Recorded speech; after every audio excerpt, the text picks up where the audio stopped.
നമസ്കാരം. ഇന്ന് നിങ്ങളുമായി പങ്കുവെക്കുന്നത് ഒരു ബീർബൽ കഥയാണ്.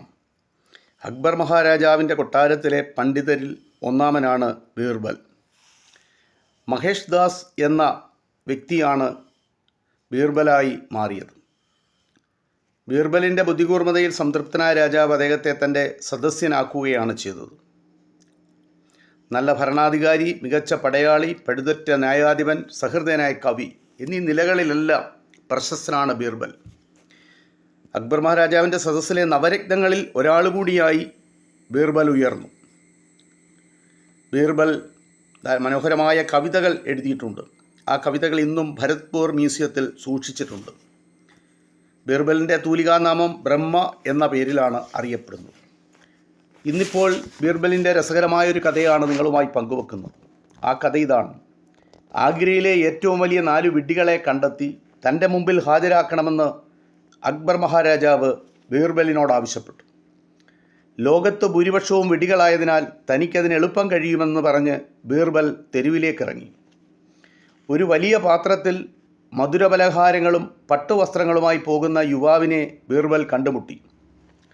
തൻ്റെ ഭാര്യ മറ്റൊരാളുടെ കൂടെ ഒളിച്ചോടിപ്പോയി വിവാഹം കഴിച്ചെന്നും ഇപ്പോഴവർക്കൊരു കുഞ്ഞു പിറന്നുവെന്നും കേട്ടപ്പോൾ അങ്ങോട്ട് മധുരവുമായി കൂടെ സമ്മാനവുമായി പോവുകയാണെന്ന് ബീർബലിൻ്റെ ചോദ്യത്തിന് ഉത്തരമായി ആ യുവാവ് പറഞ്ഞു.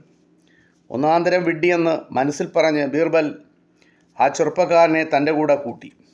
വീണ്ടും കുറേ നടന്നപ്പോൾ ഒരാൾ കഴുതപ്പുറത്തിരുന്ന് തലയിൽ ഒരു കെട്ട് പുല്ലുമായി വരുന്നത് കണ്ടു.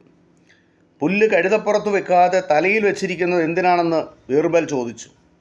തൻ്റെ കഴുത പൂർണ്ണ ഗർഭിണിയാണെന്നും പുല്ലിൻ്റെ ഭാരം കൂടി അത് താങ്ങേണ്ടെന്ന് കരുതി തലയിൽ ചുമക്കുകയാണെന്നും അയാൾ മറുപടി നൽകി. രണ്ടാമത്തെ വിഡ്ഢിയെയും അദ്ദേഹം കണ്ടെത്തി. അവരെയും കൊണ്ട് ബീർബൽ രാജധാനിയിലെത്തി. എന്ത്, ഇത് 2 പേർ മാത്രമല്ലേ ഉള്ളൂ? 4 വിഡ്ഢികളെ കൊണ്ടുവരാനാണല്ലോ ഞാൻ ആവശ്യപ്പെട്ടത്, രാജാവ് ബീർബലിനോട് ചോദിച്ചു. രാജാവിൻ്റെ നെറ്റിയൊളിച്ച ചോദ്യത്തിന് ബീർബൽ ഇങ്ങനെ മറുപടി പറഞ്ഞു. മഹാരാജാവേ, 4 പേരും ഇവിടെ തന്നെയുണ്ട്.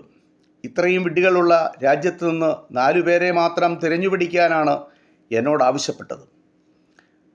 അതിൽ 2 പേരെ ഞാനിപ്പോൾ ഇവിടെ കൊണ്ടുവന്നു. അങ്ങാണ് 3ാമത്തെ വിഡ്ഢി. അങ്ങയ്ക്ക് വേണ്ടി വിഡ്ഢികളെ കൊണ്ടുവന്ന ഞാൻ 4ാമത്തെ വിഡ്ഢിയും. അത് കേട്ട് അക്ബർ മഹാരാജാവ് പൊട്ടിച്ചിരിക്കുകയും ചെയ്തു. ഇതാണ് ബീർബലുമായി ബന്ധപ്പെട്ട ഈ കഥ. ഇത് ഇത്രമാത്രം. നന്ദി, നമസ്കാരം.